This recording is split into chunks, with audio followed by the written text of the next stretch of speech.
On some occasions, time seems to fly, like when you're so close to a game's next level. But other times it slows to a crawl, like that moment before your first kiss.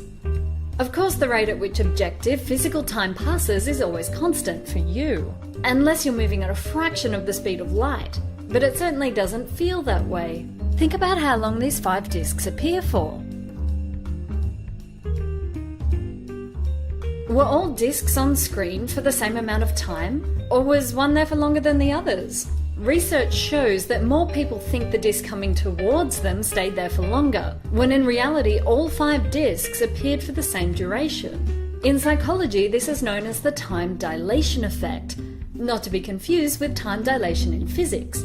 This is only one example of our distorted perception of time. It also happens when we listen to music.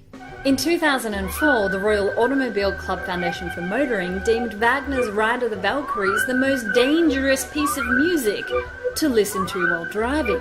They said the frenzied tempo warps the driver's sense of speed, causing them to be fast and furious. The effects of music get more interesting when we look at the music's intensity, its direction and volume.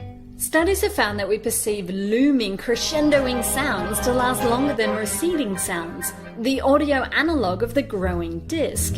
Imagine if something was coming closer and closer towards you. No, wait, like an ill-tempered sea bass. When we first spot the sea bass, the sensory experience of it looming towards us means our visual and audio cortices light up. So we can see and hear it, but how do we know it's a threat?